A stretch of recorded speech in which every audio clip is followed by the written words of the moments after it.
موجودة كما كانت. لما انا شفتها بعد سنة من الفراق بنفع عيني حبها وبنفع عينها الاشتياق.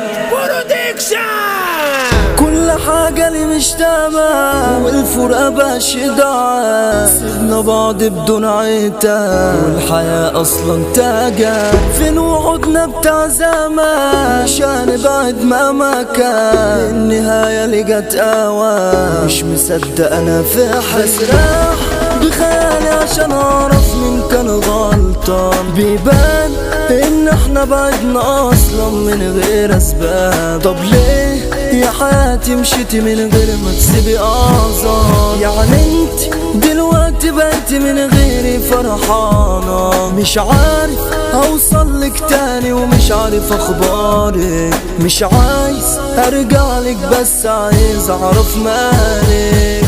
كل يوم قبل ما انا بفتكر ايامنا وصارنا بالساعة والحياة كانت جميل. فجأة نمت صحيت لاقي نفسي بحلم ويا ريت نفسي مرة انا في ايديك او في صدفة اشوفها بقى.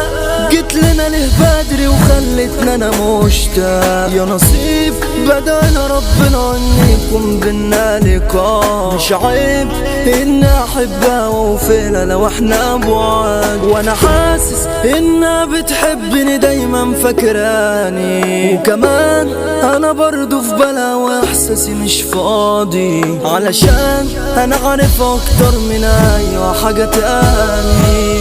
مهما طال بينا المدى مهما زاد بينا البعد، لسه انا بحبها لسه فاكر الذكريات. يا ترى دلوقتي في حد بيطبطب عليك؟ لما كنت بتزعلي كنت انا بهون عليك.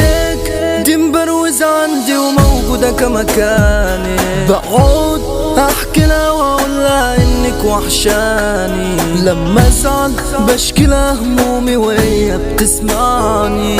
صوتك موجود على طول بيردد في خيالي، فاكروه وكأنك قاعدة بتحكي لي قدامي.